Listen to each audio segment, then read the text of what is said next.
I've been thinking a lot about niche lately. Like, not niche isn't stuff that is niche, but like niche isn't the idea of developing a niche, a lane to go into, whether that be in content or, I guess it's kind of like marketing, right? Any form of art where you have to develop a niche and like directly say like, this is what I'm doing.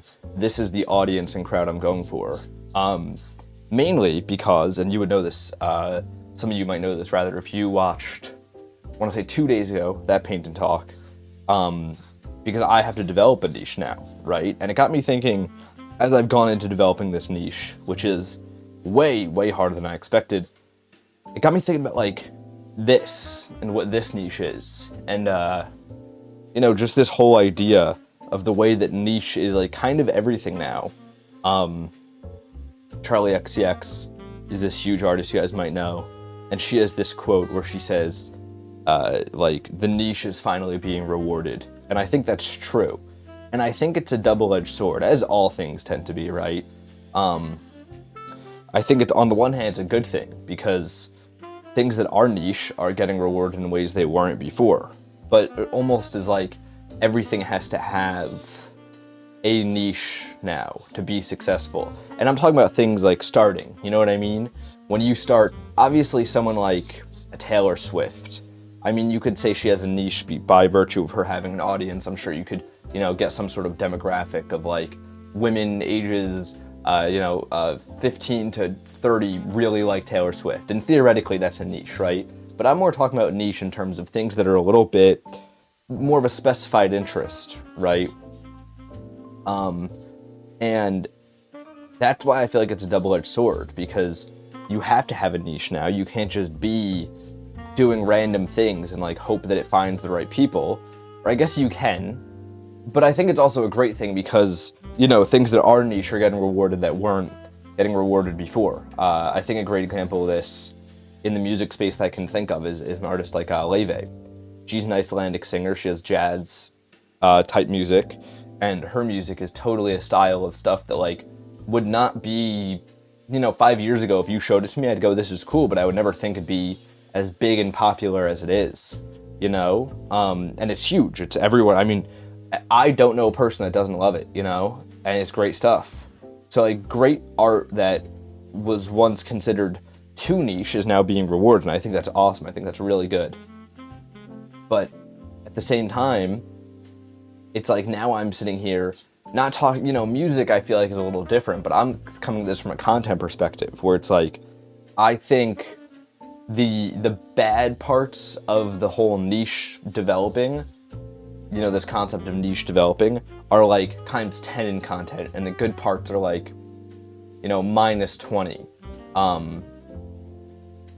Whereas in like music or movies or any other form of art, I think it's the other way around, where I think niche being bigger is more of a good thing. But I guess this is kind of just a side tangent. Content's annoying to have a niche in, because it's like, I've operated for so long off just like doing whatever I want and hoping it finds the right people. And I think to an extent you can still do that. I think like if you're someone watching this who maybe you clicked on this because you're like, I need to develop a niche, or I'm thinking about my own niche, and you also have the answer of like, I'm not going to develop a niche, I'm just going to do what I like and hope it finds the right people. I think that that's great. And I honestly, think like that could work. It just hasn't been working for me, which is why I'm looking to develop a niche. I think it's important to at least have, I don't know, I feel like it's almost a little bit self-serving of me to go like, I could just do whatever I want and eventually it'll find the right people. Oh my god, I should have said at the beginning, my hair's wet. I'm sorry about that. I have very little time to record this today. It might even be a little short. Sorry about that if it is. But I had to run and shower before I recorded this because I just got home, and then I have a call to take after this. But anyway, I don't know why I interrupted as if this was like a big thing, as if like a million of you are watching of like, I can't take this guy's wet hair. But I think, and that's kind of why I wanted to come on here and discuss this idea of niche, because I personally have been having such a hard time thinking about it for myself and developing my own niche.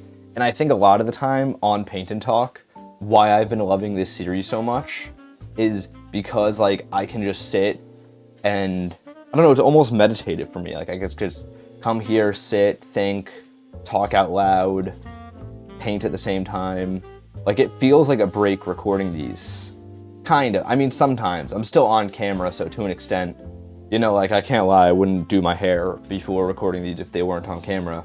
Or like I wouldn't do my hair before doing something like this if it wasn't on camera, but that's besides the point. It's kind of boggling my mind because I feel like I've hit like almost 5 different niches. I feel like I've done a bunch of stuff that's in the niche of, you know, art, right? Which is just like talking about art, analyzing art, kind of like art philosophy, which is not, it's not really a niche, you know what I mean? I think, which I still stand by this is something I've always said with my videos of like, I think they can work for anyone. I think anyone could enjoy them because I do believe that art applies to all of us. I think whether you know it or not, you could be way more into art than you are. And I stand by that. I think like everything's art. I think life is art. So I think that like, even if you're someone who's like usually wouldn't watch a video on art philosophy, you can still watch one and totally be like, oh no, this is, you know, this is cool. I'm getting something out of this. But there's no such thing as having a niche of people who don't know they want to watch your video. You know what I mean? Like, I think as much as I believe that art is for everyone and that whether people realize it or not, they could be more into art, it doesn't matter what I believe, it matters what the viewer believes, you know? And that's, I guess, the tough part of niche is like, they can't read your mind, and you kind of have to try and read theirs if you want to be successful in developing a niche, because, you know, you want to give them something they'll really enjoy, they'll really want. And that's, I think, why this is so hard for me, is because I've always put double the time into reading my own mind and maybe 1/5 of the time into reading the viewer's mind, just figuring like, I'm gonna make the best, most honest stuff, and eventually it'll find people that really like it. And I feel like the miscalculation there in my mind when I say something like that is like, you can make the best, most honest stuff while also trying to make something everyone's gonna like, you know what I mean? Or that you know the people who show up for you are interested in. So niche is this weird balance of like, niche in the content sense is this weird balance of like, you need authenticity, but you also need to understand that you're serving a product. I guess the game is really choosing the authentic product to serve then, you know what I mean? I think these videos too, the paint and talks that I do, I still don't know what percentage of people who watch these, the paint and talk videos, watch my main channel. Because, I don't know, I always say it, but I don't know how many, like people might really just not know what I'm talking about my Max Dice channel. But either way, another tangent there. These videos are always tough for me because I want them to be a certain thing of like that very honest sense of like that new YouTube honesty, right? And I really like that idea. But people, when they want that new YouTube honesty, usually don't want, or don't, maybe they don't mind it, but they're not going into it going like, man, you know what would be cool? Someone oil painting while they're talking right now. Like, I don't think many people are going into that area of content who like to consume it thinking that. Even if I think that, like, I would say, as someone making these, I'm very biased, I would go like, oh, if you like to hear someone just yap and talk, why not watch them do that while they just paint a little something? You know what I mean? Like, I feel like, but again, it's not up to me. I gotta read their mind. So it's almost like then this concept of like, who do I market to? Paint and Talk, I think, is almost an easier place to start, right? Because asking the question of who watches this, who watches these videos, is easier, I think, because like there almost is a defined niche already. I'm doing a podcast while I'm doing something. I'm in the video podcast genre. I'm painting. I'm doing the Yap YouTube kind of thing.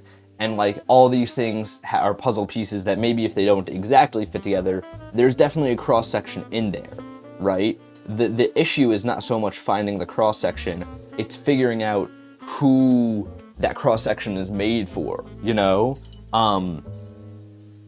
and what do they want to see.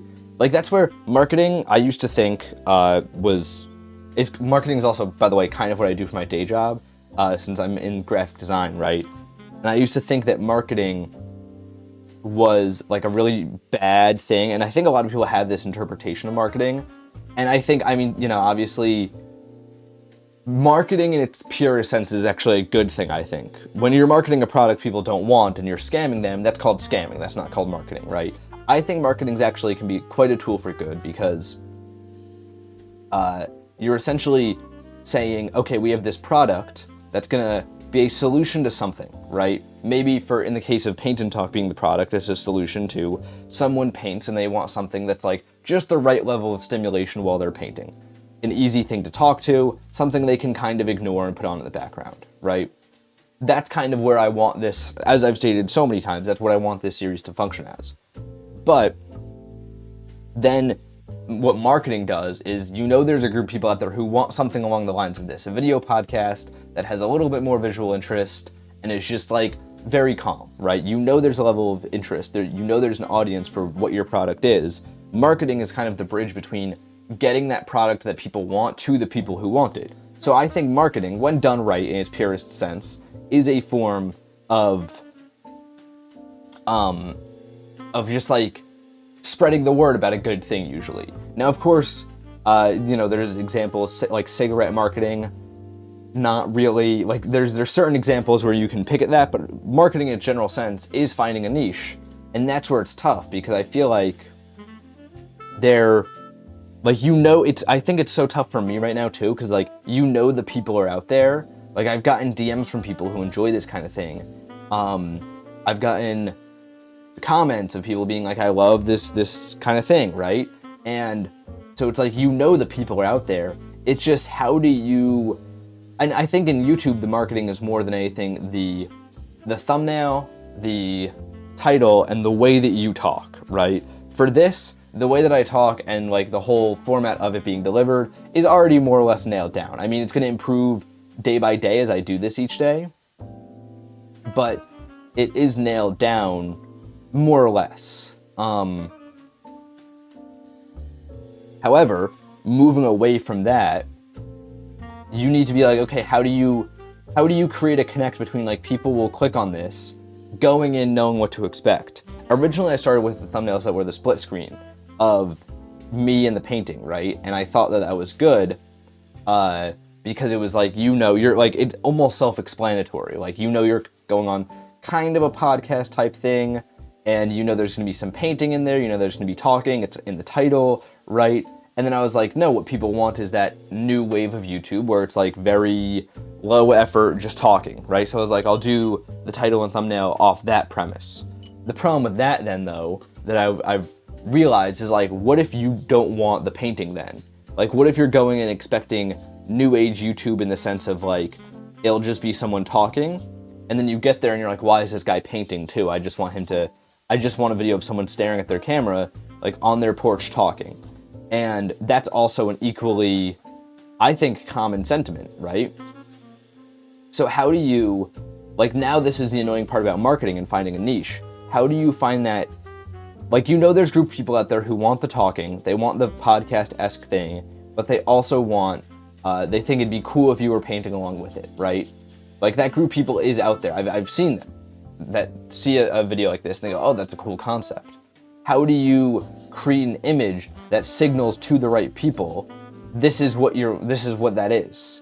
Like, that's the tough part about finding a niche. That was a very long example of that whole thing, but I hope it made some sense of, moving away from me. I don't want to make this whole thing about me. I think it's rather, I kind of hate when I do that, by the way. I think I should just preface that here. I feel like some of these Paint&Talks, as I start here, and I'm trying to figure out the identity of the series. I'm 32 episodes in, or no, 33 now, this is 33, and I'm trying to figure out the identity of this series. I think a lot of the time this ends up in sort of a meta talk of like, okay, welcome to Paint&Talk, guys. Let's discuss how much of Paint&Talk we're painting and talking. You know what I mean? Like, sometimes I think they turn too much into meta talk about what I'm actually doing rather than just talking. So I do want to move away from that in future episodes. I just want to throw that out there, because I don't know why I feel the need to say it, but I do feel that way. So hopefully it's not too bad. But here I'm just trying to use it as Paint and Talk as an example of like, what do you do when you're trying to find a niche? So you need to find the connect then between the people you know are out there and the people that you want to bring in. Like almost like back in the day, to find let's say there's a punk show going on at CBGB's back in the day, and they know, the promoters know, or the band knows, or whoever does the marketing, I don't know, I wasn't really there, because it was 1970s, but let's say I was, like, okay, this is a punk band playing, this is the Ramones playing, I'm gonna go outside and look for people in leather jackets, and, skinny jeans, and Chelsea boots, and tell them the Ramones are in there, and they're doing an amazing show, and they're a new punk band, and you would love it, and it's rowdy, and it's everything you want. Because you can easily identify, this is a punk band, these are the people that would be interested in punk. That was like super easy, because you could go out, find them, and go, I have the thing you're looking for, this is something to do, this is something interesting, and then through word of mouth, the rest spreads. Now though, we're all on the internet. So, how do you can't go outside and look for the people anymore. You gotta stay inside and almost put out a signal. Like, instead of going out on the street and finding the people in leather jackets and skinny jeans who like punk, or you can tell are punks by how they're dressed, you have to stay inside of the venue and get a big bat signal to put on the roof and blast a message into the sky and hope it's the right message, that people feel it's gonna be what they want it to be. And that's what discovering a niche in content has kind of become. And there's so much skepticism because there's a million other messages in the sky at all times. And usually, I mean, if you're, on YouTube at least, it's a little different when it comes to like other forms of content, I guess. But if you're on YouTube, there's going to be a million other messages in the sky from people who are better at delivering those messages than you. Let's say that, there's a million punk shows in town, and 2 of those venues have cracked exactly what the punks want to see to get them into the venue. They're getting those people in way before you are. You know what I mean? And that's what a lot of the time YouTube can feel like. So you got to do something just unique enough that it like works and that it stands out from the rest, but still the same enough that people can identify, this is that thing over there that I like, and now it's over here and I can like it in this regard too. And that's why niche is such a tough balance. That's what I'm saying, between authenticity and marketing and just discovering a market, because you want to remain authentic, having a unique signal to blast into the sky, but you also you need to find that market. So you need to make the signal kind of similar to the guy who's doing well, just so they can,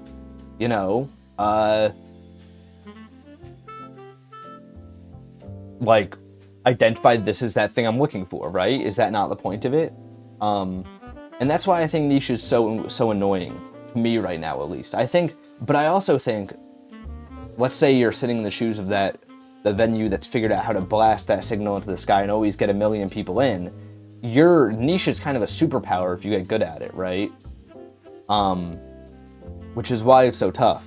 This is all an effort to say, let me know what you guys are here for. If you're watching this and you're like, this guy keeps going on and on, like, about this stuff. I don't know why I said that. That had nothing to do with any of this.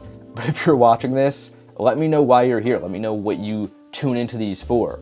Is it more the painting? Is it more the talking? What gets you to click on these? I think that's a big question, because the strategy that I think I'm going to try and use to develop a niche is more than anything just going to the audience that's watching and go, okay, what are you guys here for and why are you guys here? Because you're the people I want here. You know what I mean? If you get, going back to the CBGBs and the punk venue, right? If you get 10 punks in and you're like, I don't know why I'm saying punks as if like I'm in the 1980s. Anyways though, if you get 10 punks in and you go, what made you guys come in? And they say, oh, it was the skull and the logo you have. You should make sure that skull is on every flyer and throw it out there. You know what I mean? Because you want the kind of people, like, in a sense, right? And this is another strange part about it in a lot of ways. I've found my audience here. Like, I have.